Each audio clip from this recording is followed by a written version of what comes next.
So, Mr. Steve Kelley, thank you for coming on to the Conscious Perspective podcast. You are a interesting individual. I read your book. I actually have it right here, Break the Curse. I've just finished reading it probably 2 weeks ago. After you gave it to us, which is a story I'd like to get into later on in this podcast. And I do have to say, it hit me right at the perfect time in my life of when I wanted to start this whole thing, and then it was almost like a divine stroke of fate. I see it as that day of at Massasoit, and I thank you for coming on to the podcast. Thank you. And so your audience knows Massasoit's a state park near where we both live, Yep. and we ran into each other. A stroke of luck. I got my phone back thanks to you and Kayla's wonderful Taylor's wonderful generosity of time. So yeah, we could talk a little bit about that when you're ready. Definitely. I'll start off by saying, so this is I'll start off my view of the whole situation. I was walking at Massasoit State Park with my girlfriend Taylor, and we approached the end. And at the end, they have like a new gazebo place where you can go and kind of hang out. And it's funny because I actually, in my head, didn't want to go down there at first. I kind of just wanted to veer off to the left and kind of just turn around. But she said, like, no, let's go sit down there and kind of just rest. And I'm like, oh, all right, whatever. I'll listen to her. So we go down there and we hang out for a little bit. And then she says, is that a phone sitting up right over there? And I go, oh, yeah, that's a phone. And then, about 10 minutes later, you call. And I say, yeah, this is Gary. I got your phone. If you want to just, like, come back to Massasoit, we'll be here. Meet you at the front, probably, like, 15 minutes. And then I thought it was great how you were, like, you were very appreciative of it, and I thought it was no big deal to me. Like, I wasn't gonna steal whoever's phone that was. I was gonna either give it to the park rangers or somewhere. I wasn't gonna steal it, and of course it had to be you, Steve. And you said you can either have, when I gave it to you, you said you can either have two things: the Dunkin' Donuts gift card or this book I wrote. And I was dumbfounded because I was just like, wait a second, you wrote this book? And you're like, yes. And then you wrote this to Taylor and Gary. Thank you for saving my life. And then with your number and email. And here we are. And it's funny because I'm sure your audience would understand when you lose your phone. It's like your whole life is gone. You got all these contacts in Yeah. there. People can't get a hold of you. You can't get a hold of them. You're Mm-hmm. envisioning this disaster, trying to find, especially in COVID-19 times, how do I find a phone store that's open? You know, it's just Yeah. it was going to be what I would call a disaster. And then when you answered the phone, when I called, I said, well, let's call it. We called it. You answered the phone. I was like, yes. And then it turned out to be very nice people. And so we met, and I wanted to reward you, as you said. So I offered you either two Dunkin' Donuts cards or my book. I was so Mm-hmm. glad you chose the book, by the way. Yeah. There was no way I would choose a Dunkin' Donuts gift card over a book that someone wrote. It was just such a unique situation, and I was like, I have to.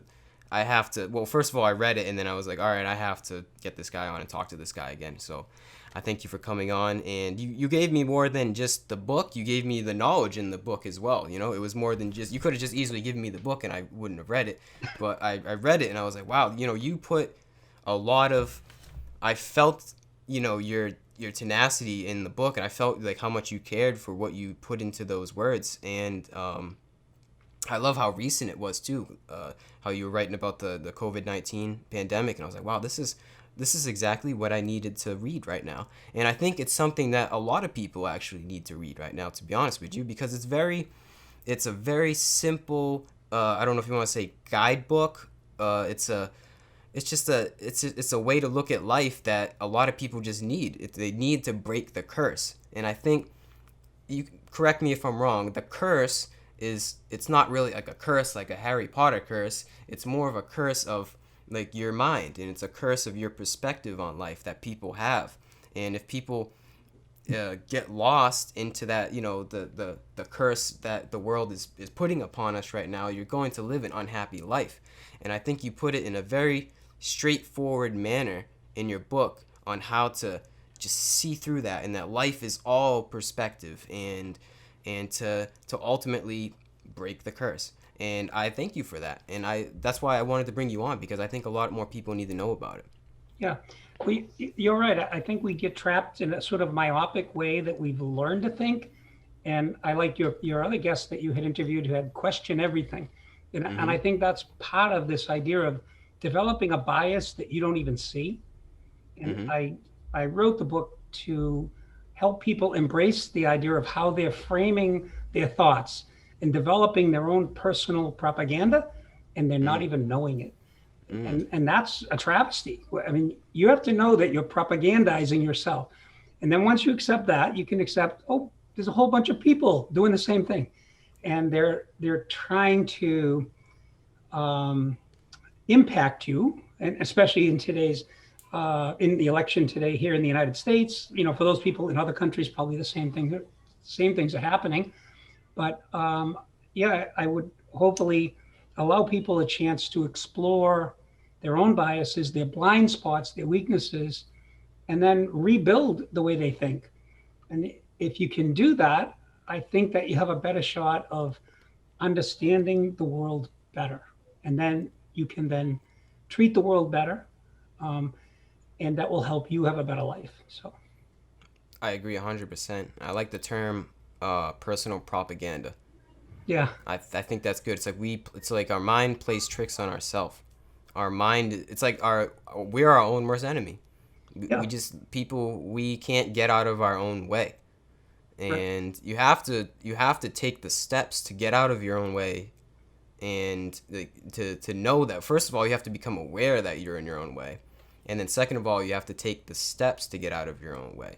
And your book is the epitome of that. It shows you how to take the steps to actually, to embrace conflict, and like you said, frame, like it's all about perspective and how you frame situations, and how you see things, because I think that's great. That's how I've always lived my life. I think life is all perspective and how you see it and how you frame things, because we're all going to go through shit. Like, we're all going to go through stuff in this life, and you're well aware of that. And it's all how you see the stuff you go through, and how you deal with the stuff you go through, and how you learn from the stuff that you go through. And that's the first tenet of Buddhism. It's the first noble truth, is that life is suffering. And it doesn't mean that you're always suffering and that we're always going to be going through some kind of suffering, but eventually, inevitably, in your life, in everybody's life, we're all going to go through some kind of suffering. And if you become detached from that, and you know how to see past that, then thus you won't suffer, or you won't suffer as much. And that's what's great, I think, about your book, is that you touch upon these noble truths, like these truths that people figured out thousands of years ago, like, yogic truths, Buddhist truths, and you just put it simply in a 21st century American sense. And like when you when you spoke about tapas, or tapasya, or Yes, was it your friend Lewis that yes, that says that? Yeah, tapas means heat, which means, you're going to the more stuff you put yourself through, or the more suffering. This is how I see it, at least. The more suffering, or self-inflicted suffering, that you put yourself through, whether it be like a long run, long swim, intense yoga, whatever it is, something that really just, that you're probably not going to be too happy during it. It's something while you're doing, you're not going to probably enjoy it too much, but afterwards you're going to feel amazing. And I think that's true for anything in life. Like, I just took a cold shower, or just if you self-inflict yourself with suffering, the stuff that you're aware of that you do to yourself, the suffering that is going to come about, that isn't of your own, doing, isn't going to be as bad. Is yeah. that is I that think how there's you see it? also it's a strength that you build. It's like a muscle, right? That you're building. So Mm-hmm. the idea that you can handle stuff, and then you just handle a little bit more, get stronger, and it's not something that you then have to shy away from suffering. You get to embrace it a little, and say, in each case, what can I learn from this? What can I Mm-hmm. build? How can I build on this, instead of, oh, woe is me? So it's the opposite of victimhood, actually. Exactly. So And I Tapaiza, like how meaning you. self-suffering, says it's not bad to have things happen. It's nor is it necessarily good, but if you can make it good by turning it into a strength, instead of treating it as a weakness, it builds a strength within you that will impact future happenings in your life, things that are going to inevitably occur. And in my case, for instance, I had a brain tumor in 2018, and my sort of whole life has been about handling obstacle after obstacle. And I still remember when I first got my brain tumor, the knowledge that they told me if we didn't have a successful chemical treatment, that I only had 3 to 6 weeks to live. And I remember saying, well, we're going to have a bowling party. And my family was like, what? What do you mean a bowling party? And I said, no, we're just going to have a bowling party. We're going to have a good time.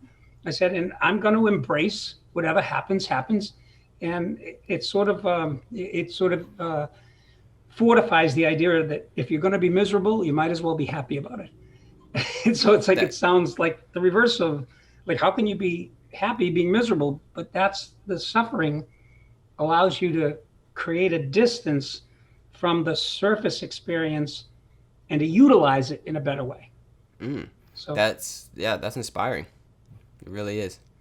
yeah, but So they I like also how thought I you. was crazy. Hey, I mean, you're having a good time. You're just trying to enjoy it, right? No matter what the situation was, you were just trying to make light of it.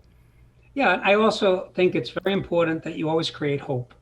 Mm, And I think our country, for instance, needs hope. Now, maybe all the countries of the world need hope.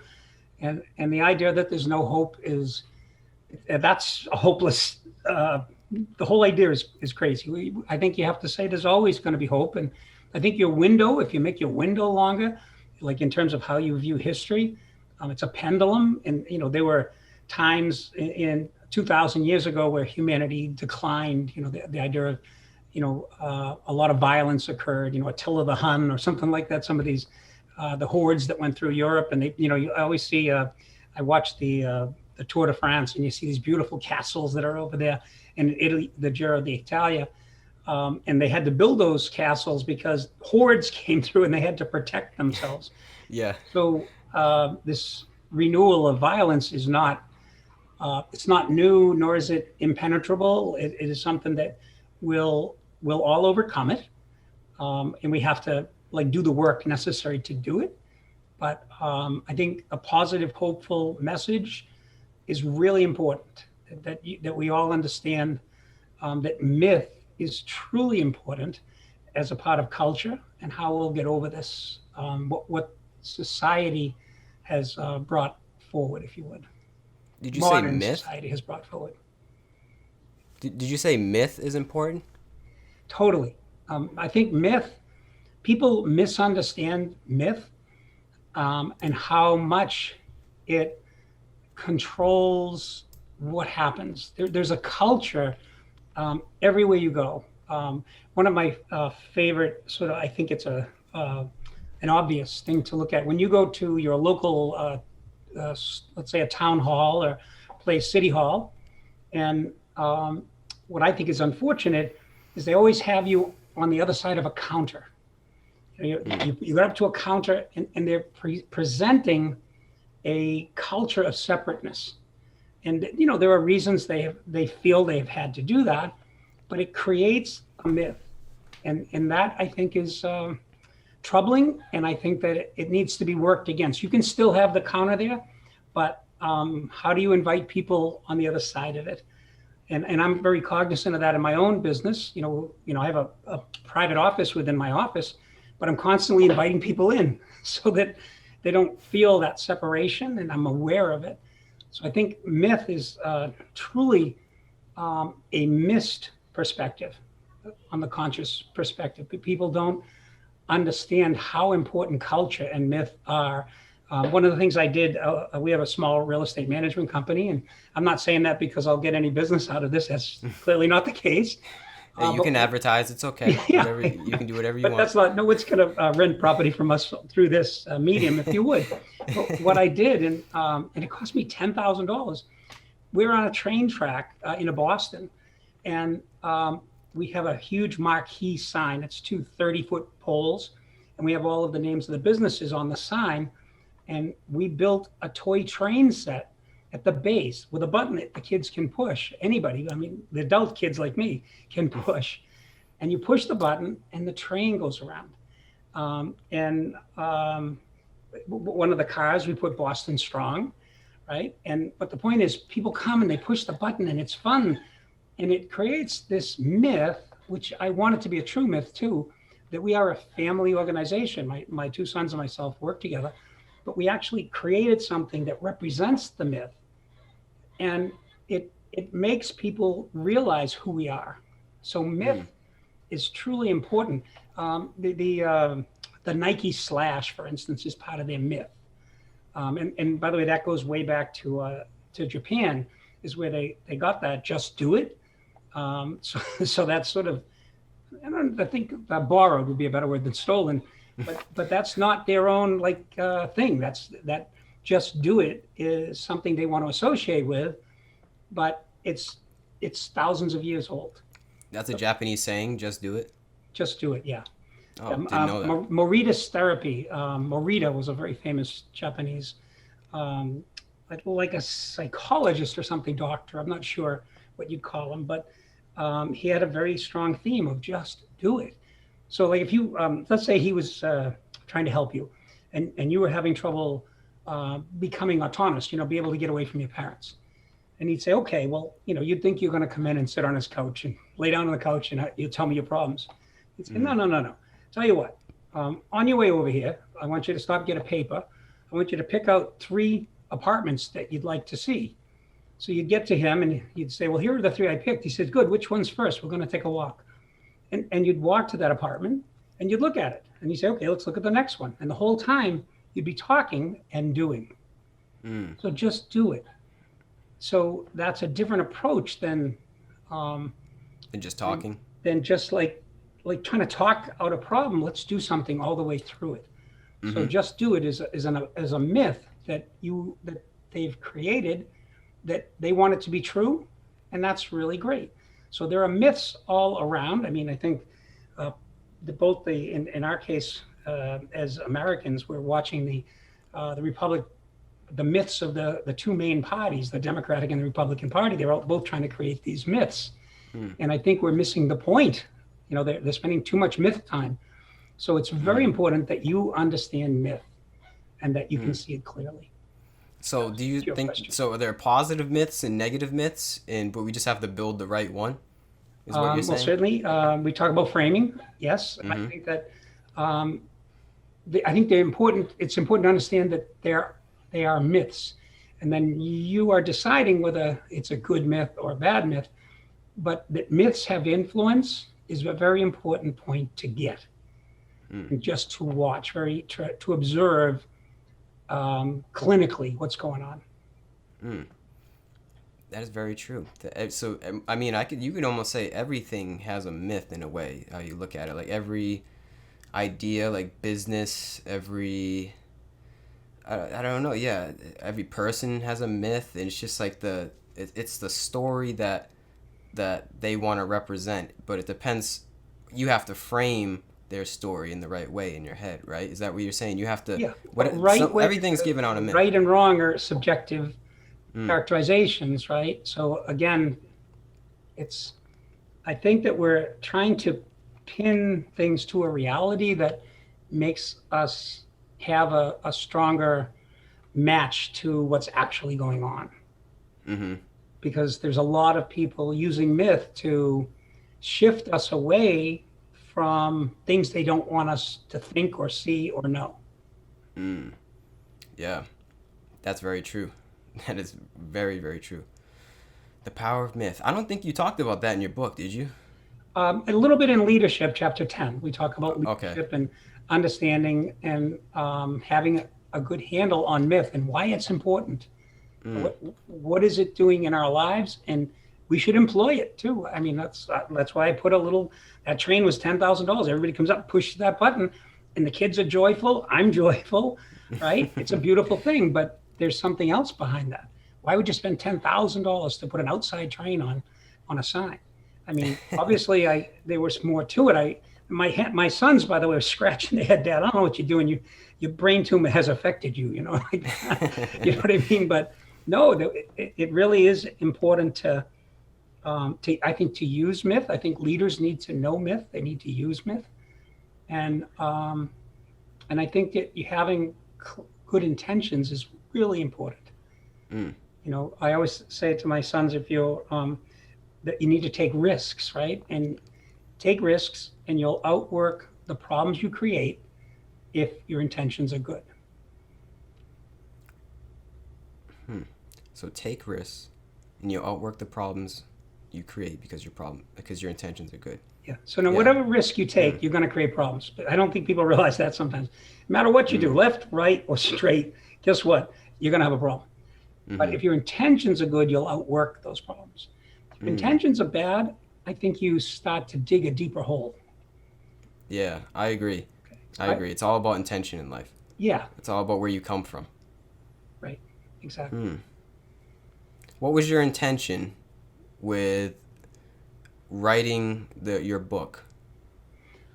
Very cleanly to help people. I felt that so many people, and you see them all the time, you listen to them all the time at a coffee shop or whatever, and they're very biased. And it's clear that their bias has overcome them. And the book is hopefully to get them back to square point neutral, get them right to a neutral point, and then build off of that. Your goals, things like that will help you to um, steer your own ship. I say goals are like a steering wheel, and I don't know if you've ever been on a any kind of a train or something where you don't have any steering, right? You're just the tracks are taking you somewhere, and it's also like being what I call a tumbleweed.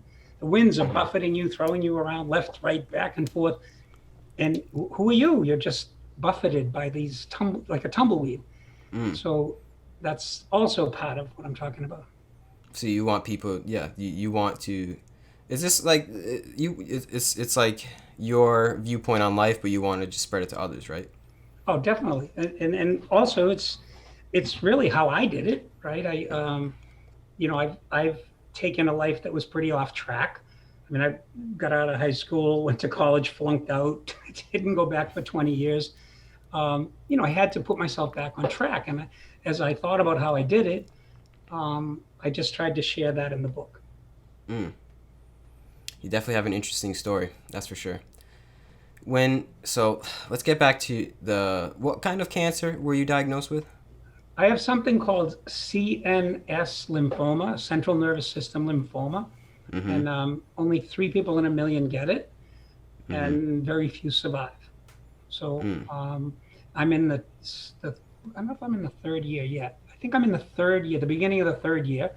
So I'm surviving, and I'm happy to be there, and um, not willing to like look at the negative.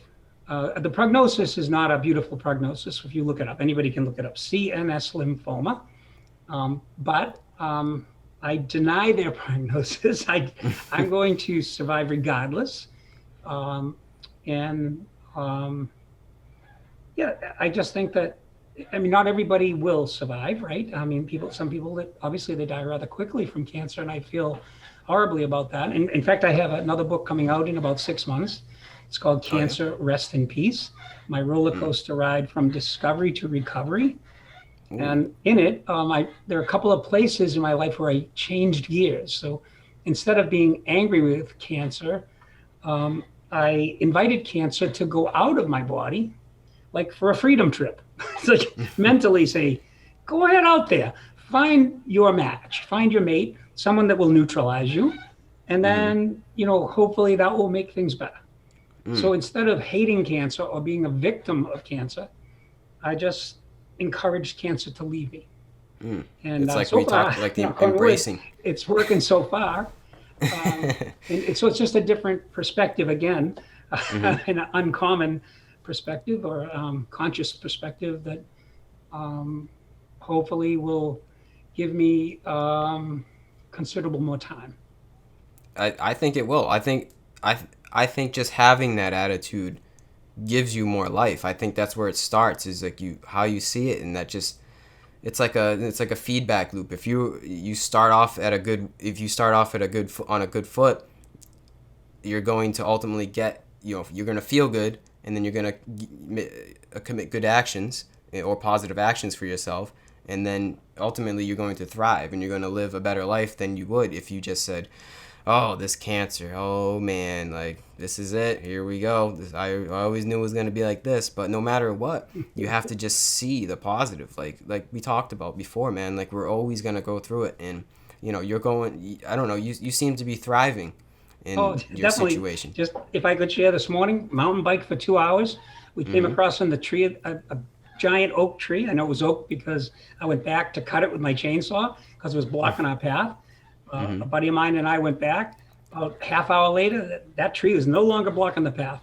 So we are just, we're going after it. And Yeah. so that's already in the morning. Just, already had a great mountain bike ride, already cut down a tree, two of them actually. And no, I think that there's something about assault is, I don't know, that's not the word I think I want, but let's use it. Assaulting life, like to say, no, I'm going to try to wring more out of life, which we had talked a little bit earlier about how you had a wonderful guest in your podcast number one, I think it was Slava. And he had like a contrasting view to mine, which I love, like a difference, but he was suggesting more that, I don't think he was saying that life could come to you, but that maybe you could express it better because you're very, you have a better yogi background than I do, but it was in contrast to saying, I'm going to go get these things to make who I am. He seemed to be saying that you'll become who you're supposed to be. Does that make sense? Like, where am I off, or how would you explain it better?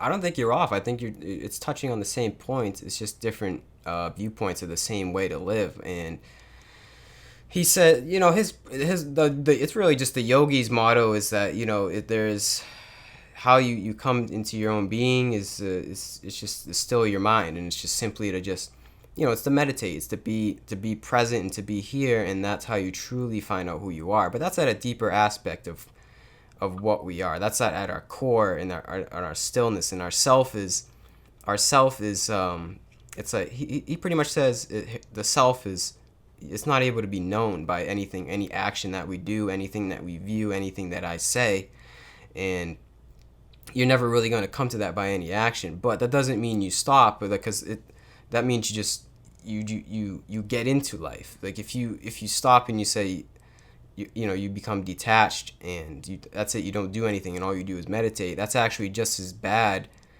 as becoming way too attached to life. Like you become too lost in the sauce. You have to just become, it's pretty much, it's be in the ebb and flow of life. Whatever happens, the ups and the downs and the twists and the turns, that's where we have to reside. It's in the flow, and being in the flow is a meditation in itself. And that's exactly what you're doing, though. It's the same exact thing. Is you're in the flow. You're not resisting. Because if you were in a resisting mindset, I think you would just be in bed all day, just depressed, or you wouldn't be writing 2 books or going for mountain biking rides in the morning. But you're doing, that's what you want to do, and you're taking life by the balls, I guess you could say.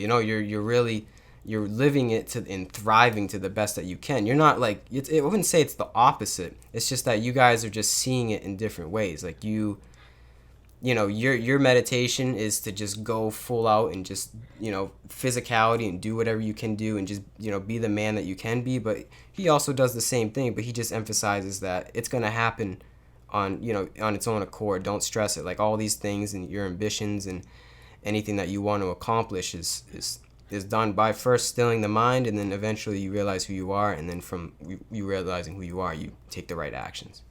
So a couple of things. So I love your phrase. I'd never heard it before till I listened to your podcast, lost in the sauce.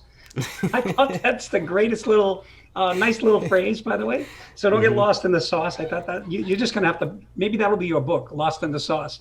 I just think, I think so. Yeah, that might have to be my first book. Really, it really hit me great. The other thing I think that, I think we all have like a vine inside of ourselves that roots to the ground, and we're looking to nurture it. And the closer we get to nurturing that vine that is the essential us, that's how we have a better life. And from a yogic perspective, I think maybe that's where maybe we aren't different. I have this view that you have to do more of what makes you happy. I think in chapter 8 of my book, I talk about stabilizing and having fun, which my mountain biking is all about. We just have fun and with friends, you're feeling good about things. You have great karma, you clear the trails, all these things that you develop that nurture the vine inside of you. And I'm working with a young person who asked me about like some thoughts of what I thought would work. And she mentioned that she likes rollerblading. And I said, that's part of your vine. You have to rollerblade more. So like nurture your vine and that'll grow and that will do a lot of things to make you get to a different place. Not go home, pick up a podcast, study more subjects, become more spiritual. No. You like rollerblading. Go rollerblades a few times more in a week and see where that takes your spirit. So that I think is something that in the book I talk about finding your fit in chapter 8. So step 8, and it's really important. In order to find your fit, you've got to nurture that vine that we all have.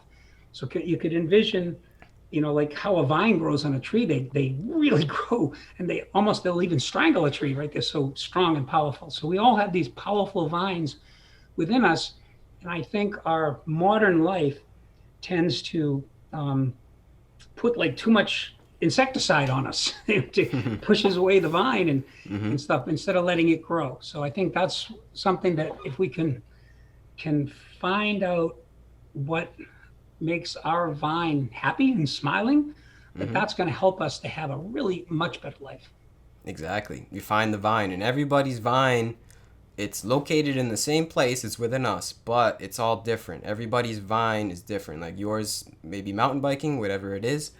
Slava's is doing intense meditations and what I don't actually know what he does, to be honest, but it's a yogic lifestyle. Yes. And mine is different. What I do is different, and then somebody else's is maybe different. But first, you have to find it, and most people don't know where their vine is. And how would you say you came to find your vine? Like, what made you say this is who I am? This is what I like to do. Was it a gradual process, or was it, your cancer prognosis, or your house burning down? Like, what happened?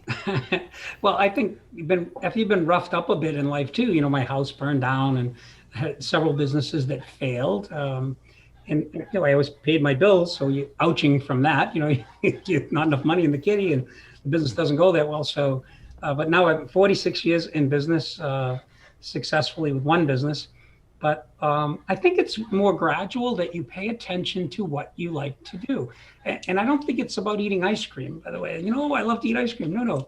I'm thinking it's like what makes you like, no, there's something, I guess maybe I'm not being descriptive enough about like, so for mountain biking, I just knew I went and I came home and I said, wow, that was fun. And even I did what's called an endo right over the handlebars, got scratched up. And I dusted myself up and said, now that was fun. So it's like, wow. And so I knew, and it could be anything. It could be walking with dogs, like people that have dogs and things like that, are going to car shows. My son and his son, my grandson, they love to go to car shows. And they see these old Mustangs, an Edsel or something, Model Ts, and it really like makes them feel good together and good at what they're seeing, good at what they're learning. They get to ask questions about how do they do it, how do they restore it, and they identify. So I guess things that identify with you start to feel it. And I was not born to be a mountain biker or anything, but it's just something that I identify with and feel good about every single time. I never go on a mountain bike ride and come home and go, oh, that stunk. It's just, I don't have to be with anybody. If it's raining, if it's snowing, it's okay. Ice, I went and bought steel-studded snow tires for my bike so I can go out on the ice. So That's awesome. It's just, you keep feeding that vine. And I don't think it has to be one thing. Oh, yeah. I'm also lucky to, I like to help people. And that's part of my vine. So sometimes you Mm-hmm. can feel it when you help somebody and they kind of walk away happy and you feel like, wow, I did the right thing. I feel like that's my place in life. Mm-hmm. Yep. I think it's a sense of being connected. That vine is like your connection to, yourself, your true self, and it's also a connection to each other in this world. And there's a difference between pleasure and real happiness. And I think it's like what you said with the ice cream or any other sensual pleasure. It's something that just it might make you feel kind of good, but it's not going to last forever, and it's not really ultimately happiness. Like once you know the feeling of difference between pleasure and happiness, and that's the difference between the vine and like I guess a fake vine, or something that you think is a vine. Like Mm-hmm. genuine happiness is something that makes you more in, I guess it's a cliche, but more like in the moment, more connected, more compassionate, or just more to yourself, or compassionate to other people, whatever it is. Just more, just centered and aligned in your heart. Essentially, that's how I see it. I love the analogy of the vine. I've never even heard of that before. I think that's great because we all have that. We all have that connection, and that vine I see is it's like a spiraling connection to everything, the collective unconscious, if you want to call it that, or a vine to the connection of your true being. And I think that is awesome. You're a lot more of a yogi than I think you are. So back to your other question, though, I think one thing that will help people is Mm-hmm. to pay attention to what makes you curious. Mm. So, like, if you naturally want to know about something, like how you spell a word or something, pay attention. Why was that? Right? If you saw a cat and you liked that the feet were all white and you want to know what kind of cat is that, see, you know what? Pay attention to that curiosity, and that's going to pull you in a place closer to your vine. Um, so, the, um, so my grandson Cameron, he's 18, and he has loved cars since he was born. He's just like a car kid, and sure enough, he's working at a dealership now, and he takes people out in their new cars, the electric vehicles, and he teaches them all about electric cars. And that came naturally to him because it's something he always liked. And I think Mm. find out what you always liked and start to go to that. I mean, they always say if you do what you love, you'll never work a day in your life, Mm-hmm. right? So I believe it. there's a piece of that in there too. So I'm looking for things that you really enjoy, things that you have a natural curiosity about. No one had to Mm. tell you to go find out why, like, was that a Cuban cat? Because there are some cats that originate in Cuba, for instance. And so, or a spotted dog, a mongrel, you might have seen something that just piqued your interest. So that Mm. curiosity, that piquing of your interest is something that I would say to people, chase that down. Do the Mm. work of chasing that down, find out why. For yourself in particular, like you've accumulated this set of technology now. You didn't start out and say, I'm going to be a blogger and or whatever podcast person. You just said, I think I really like what I'm seeing here, and I'm going to figure out this technology, and I'm going to put it together so other people might benefit from it. Exactly, Your because I was curious curiosity about it. led the way, right? Exactly. I was curious about, everybody these people, and I was curious about starting this platform because I see other people are doing it. So if it wasn't for my own curiosity, I wouldn't be here. I needed to find that thing that made me tick, and that thing that made me want to learn more, to know, to really, and I think touching on curiosity is like touching on something very it's like something that a lot of people don't touch upon in their lives, and it's something that's very deep rooted into our being, as in, like, it stems from childhood. Like when you have a kid, it's like kids are naturally curious, and I think we stop being curious when we're told, don't touch that, don't go over there, don't put your hands over there. And I think it stops at childhood, and we don't get it back. We don't, but we have to regain that aspect of like, why do I want to like try this, or I want to go this way, or see what makes me feel good, or go play with the pots and pans like mom told me not to, or stuff that, like you said, I love that. Like, you have to touch that part and that makes you want to learn more. Because if you're not interested in it and you don't have, there's a lot, like, when I went through school, there was so many classes that I was not interested in. I just didn't care about it. I didn't care to learn. But the things that I was curious about and interested in, I taught myself more than I could ever learn in school, because I wanted to do that myself. And with the internet, you can learn anything you want to learn.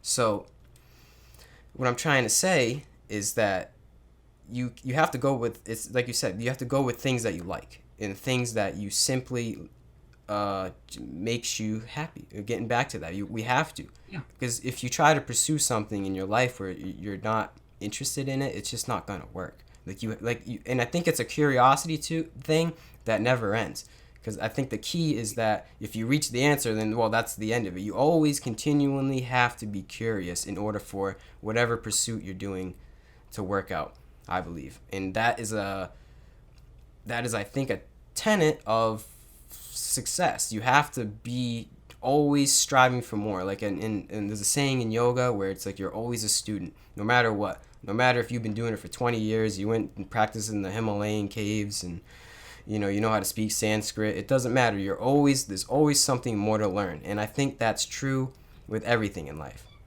And especially nowadays with the internet, curiosity is the best time to be curious right now.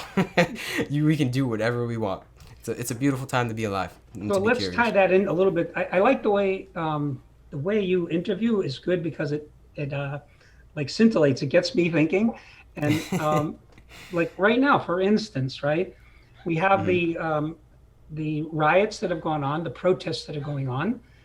The distinction between those may be a frame, right?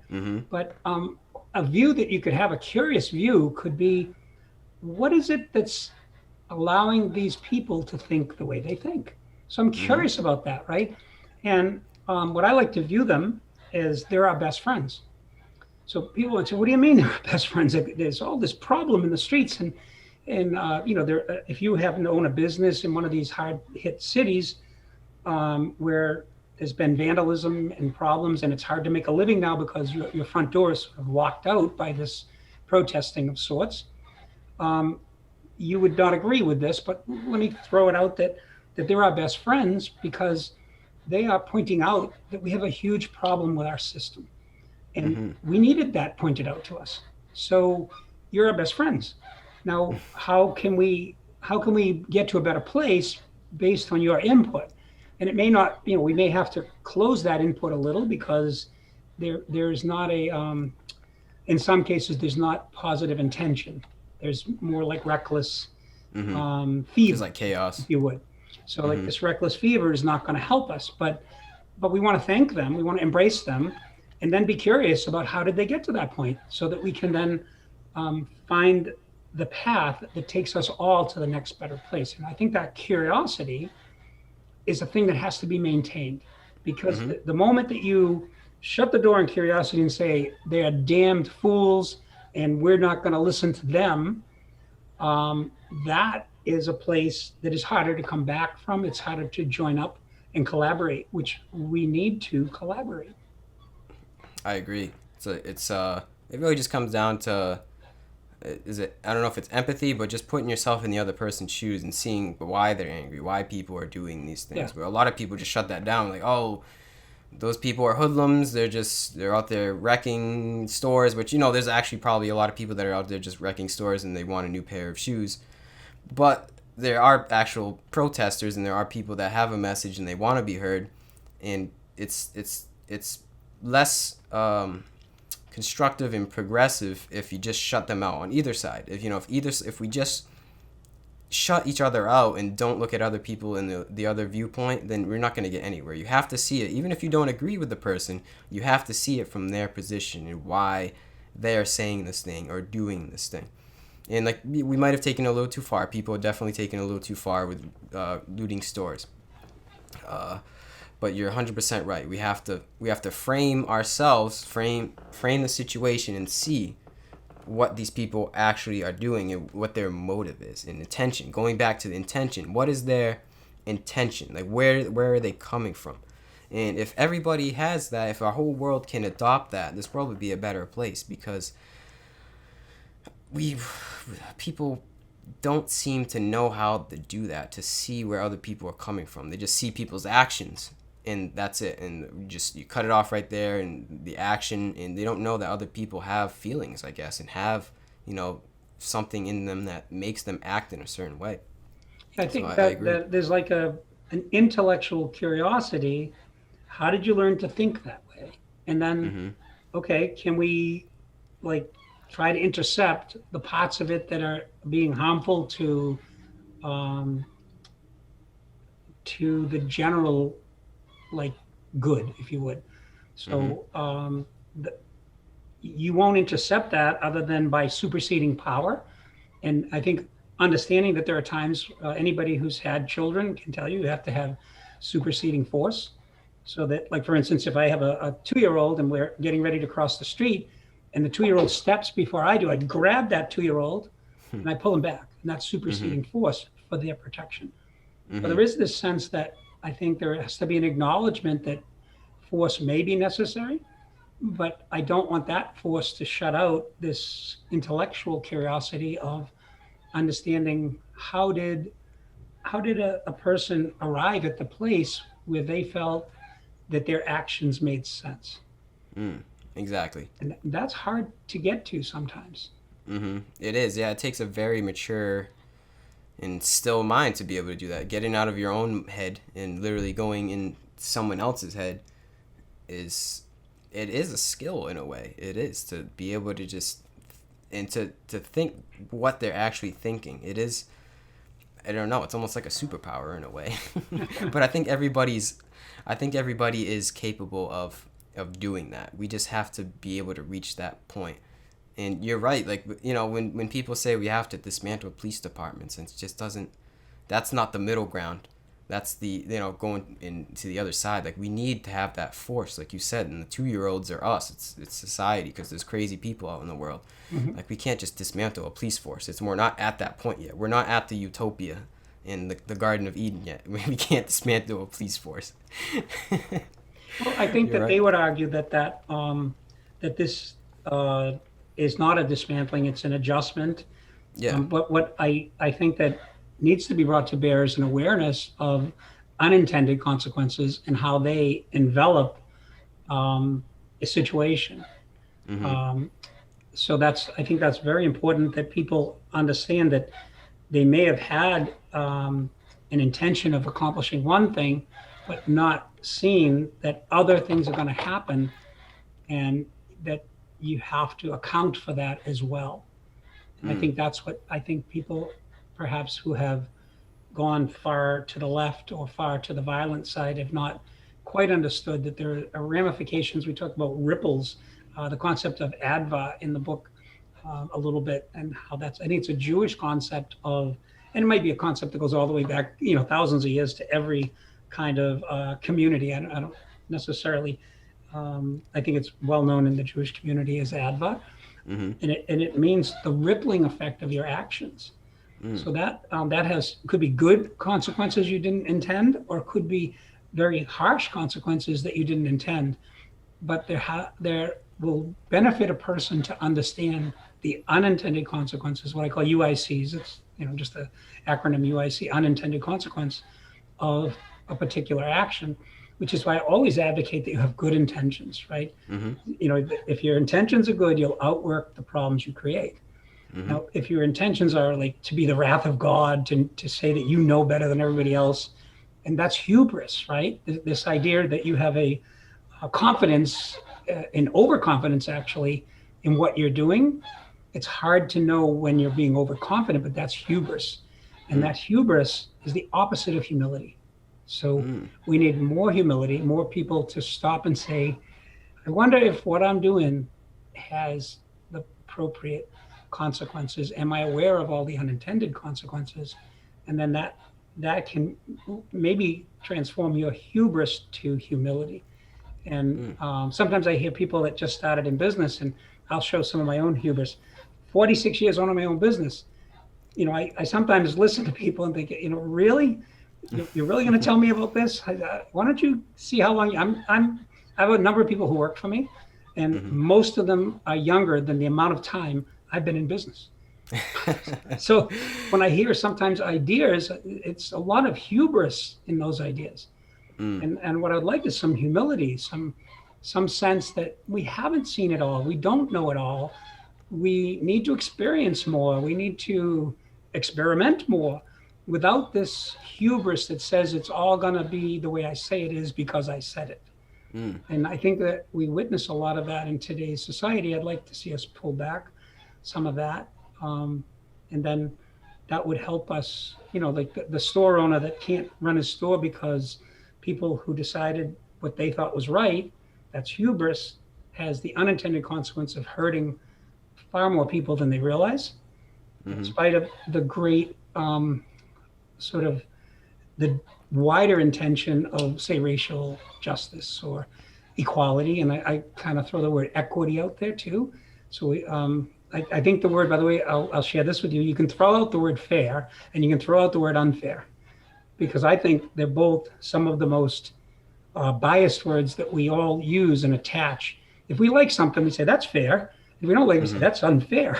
so, Mm-hmm. so I tend to listen very closely when I hear people using the word fair. It's a light bulb right away. What? Okay, where are they going with this? Because You it's think usually a fair and very unfair biased is place. subjective?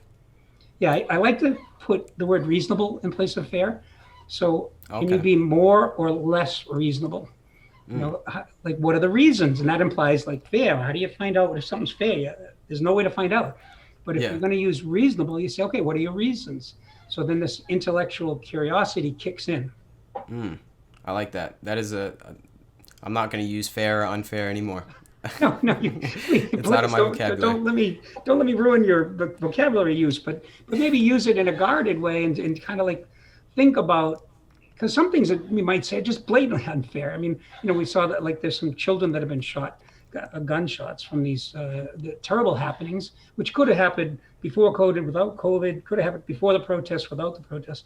And that's certainly, you can say, use the word fair, that's unfair to the family, but there are reasons that that happened. And Mm, so I think the use of fair and unfair, I think we can confidently uh, play that down a little and try to understand reasons more than subjective assessments. mm. That is, yeah, 100% on that.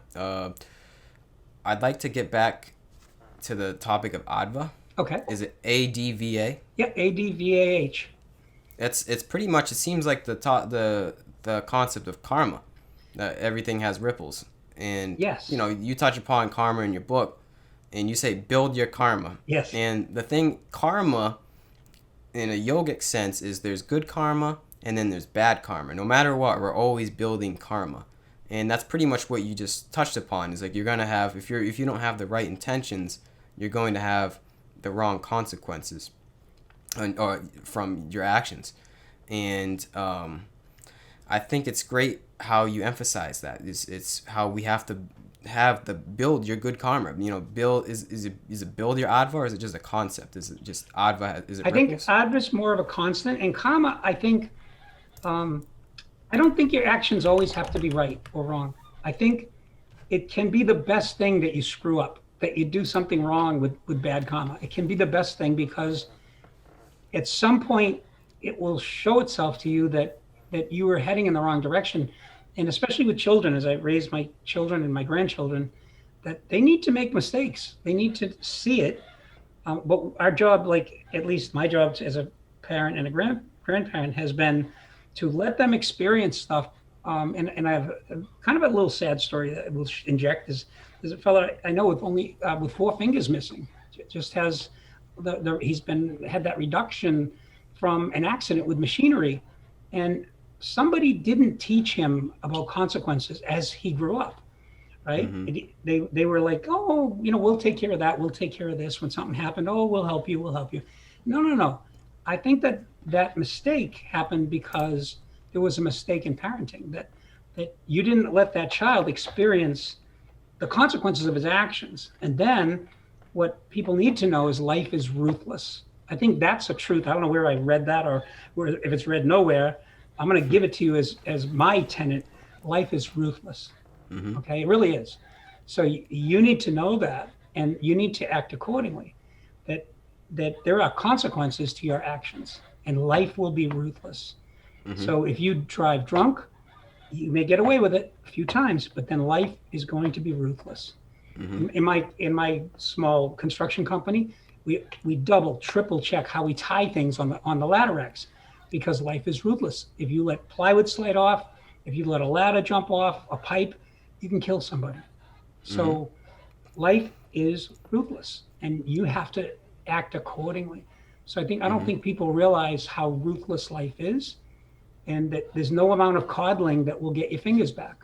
Mm-hmm. And I think that is a message that people would benefit to pay attention to, and parents would benefit. The idea we talk about superseding force when you pull that child back, but we have to get that child to experience just enough of the danger, just enough of the consequence to to start to take over their own actions. Mm-hmm. So, and I just want to share one other thing that I was talking with a friend of mine, and he thanked me because he has a teenage boy and two teenage girls, and he said, "Well, he did one thing, and I had to punish him." And I said, "No, no, no, we don't punish our kids. We develop consequences for them, so that they can see that what they do has a consequence. We never punish them. A punishment is an intent to injure.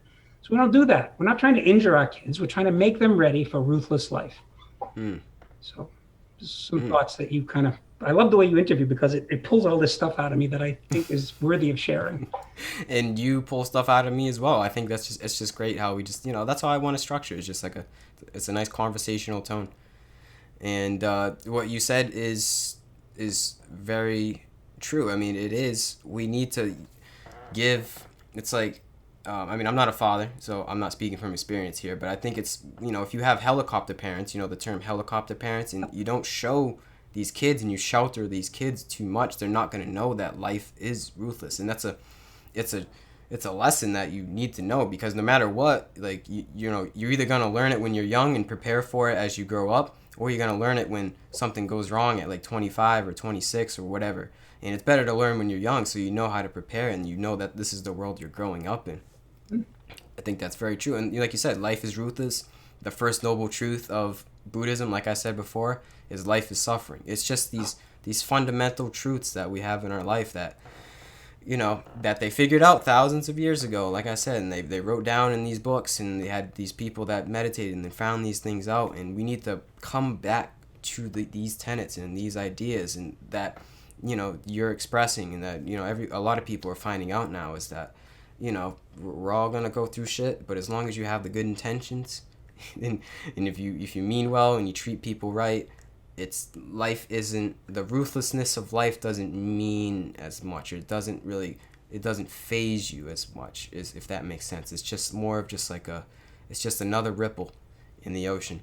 That ruthlessness, like the ocean is ruthless as well. It could be, it has crazy tides, and waves can be strong and take you everywhere, but if you just get lost in the wave and the ruthlessness of it, it's not so bad. Just ride the wave, just like life. Yeah, and I think in terms of the people that are in the protests and the riots, if they can temper their intentions, they are convinced that their intentions are good. But if they can temper that with respect for all beings, right? So that sometimes their intentions are so good that they look, we're going to make you notice, we're going to make you aware of this radical change that has to come forward. But if you don't temper that with respect for all beings, you hurt a zillion people with your ripples, and those hurts are, you're doing more damage than good. The whole idea of like throwing the baby out with the bathwater, that you can't hide behind good intentions. So I think that's a big message, is that there is a sense of what we're seeing today. There's people hiding behind good intentions.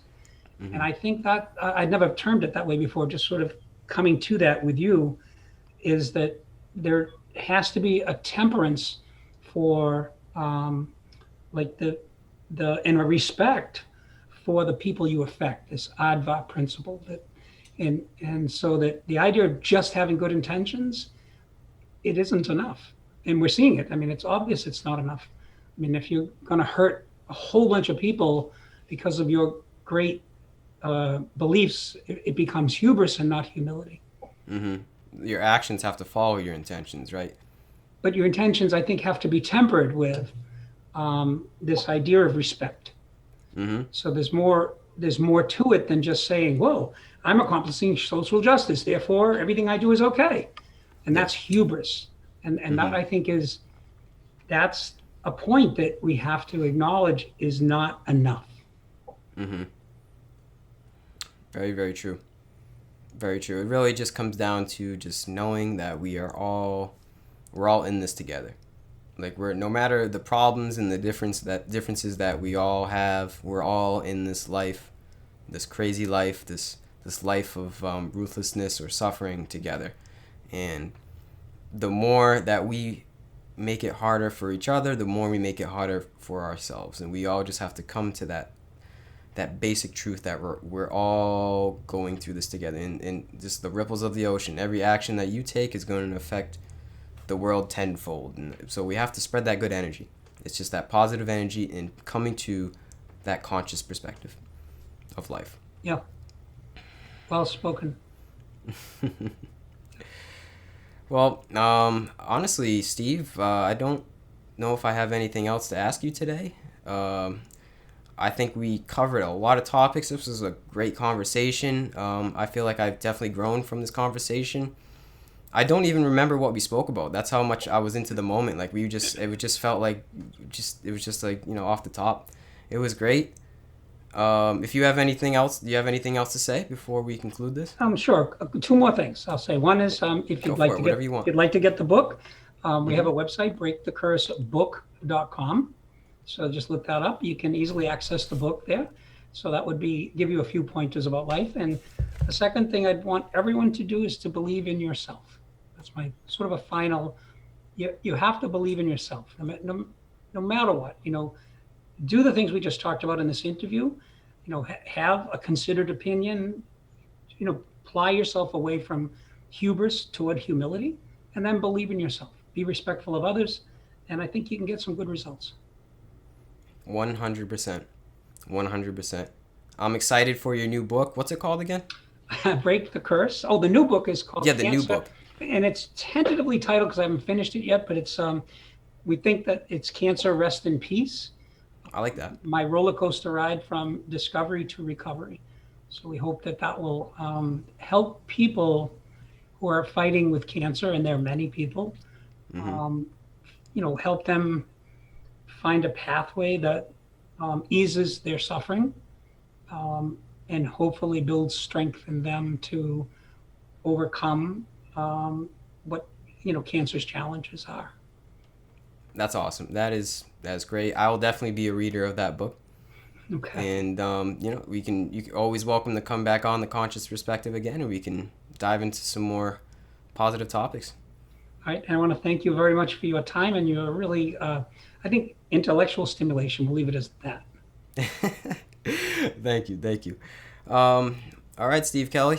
If we have nothing else to say, namaste. Yeah. Namaste. Thank you. All right.